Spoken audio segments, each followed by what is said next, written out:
Welcome to MT Tech. Learn Innovative in Tech. Today's video is about DHCP. The DHCP stands for Dynamic Host Configuration Protocol. It's a network service that automatically assigns up IP addresses in other network configuration settings to devices on a network. When a device like a laptop, phone, or printer, or any other devices in the network connects to a network, it needs an IP address, a subnet mask, a default gateway, a DNS server address. Instead of configuring these manually, a DHCP server assigns them automatically. Definition for the DHCP: what is DHCP? And let's talk about the process of DHCP. How does the DHCP work? The DHCP works under the DORA process. The DORA stands for the Discover, Offer, Request, and Acknowledge. Discover: first, the client broadcasts a request to find a DHCP server. Then the second process is the offer process. The DHCP server responds with an available IP address. And the third process is the request process, where the client requests the offered IP address. And the fourth process is the acknowledge process. The server confirms and assigns the IP address.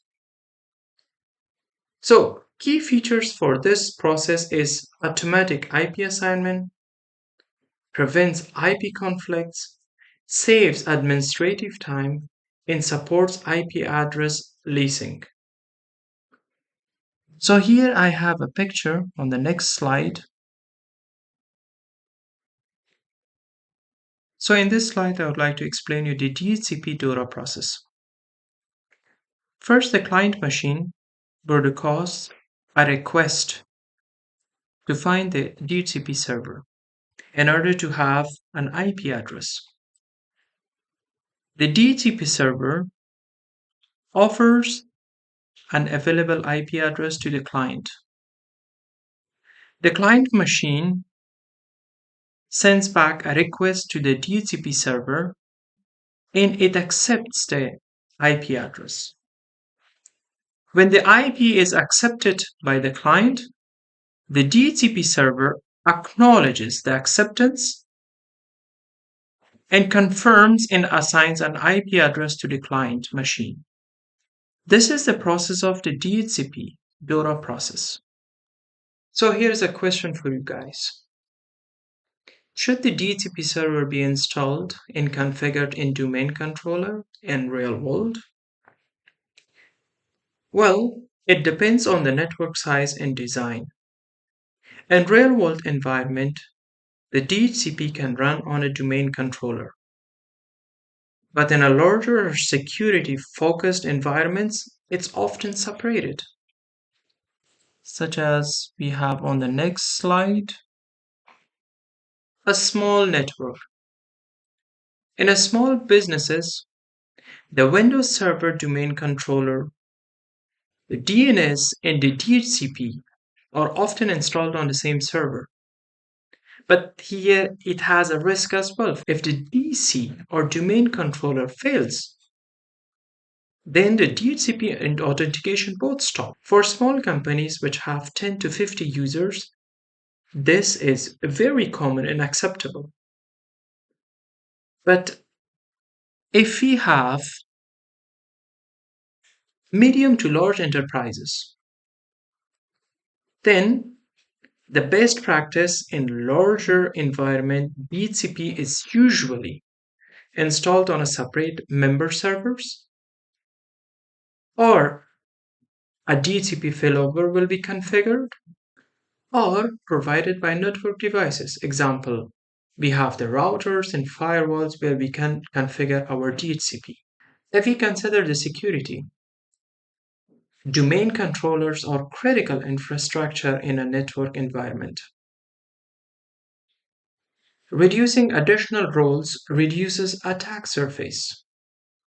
If you plan to configure a domain controller, so you should give these three priorities to the network. The first one is you have to configure the DHCP failover in a separate server. We should have at least two domain controllers, and we should ensure a proper backup. This slide is about the relay agent. What is a relay agent? A DHCP relay agent is a network device or a service that forwards DHCP messages between clients in a DHCP server located in a different subnet. So here we have a diagram. In this diagram, it illustrates how a DHCP relay agent enables communication between a client in one subnet and a DHCP server in another subnet. Left side subnet A 192.168.1.0/24. A client device, it's a laptop, needs an IP address. It sends a DHCP discover message. This message is a broadcast. Broadcast means it sends the traffic to all the devices in the local network. Broadcast traffic cannot pass through the routers. At this point, the client cannot directly reach the DHCP server because it's in a different subnet. It is in 192.168.2.10. So here we have in the middle a router as well. This router is called a DHCP relay agent or a middle router. This router acts as the DHCP relay agent. It receives the broadcast DHCP discover message from the subnet A. The relay agent converts the broadcast into a unicast message. A unicast message is one-to-one. It forwards the request to the DHCP server in another subnet, which is 192.168.2.10. This allows cross-subnet DHCP communication. The DHCP server, which is 192.168.2.10, receives the forwarded request. It processes the request and selects an available IP address. The server replies back to the relay agent, and the relay agent forwards the response to the client. So this process is done in 5 steps. First, the client sends DHCP discover, which is broadcast.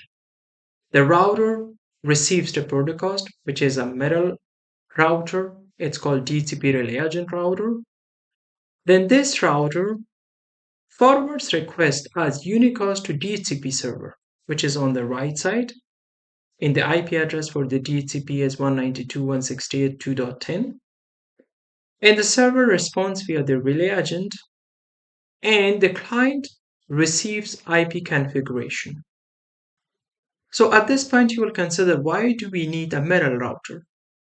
Well, the client is in a different subnet and the DHCP server is in a different subnet. So a middle router is essential to function as a DHCP relay agent. Devices in different subnets cannot obtain IP address from a central DHCP server.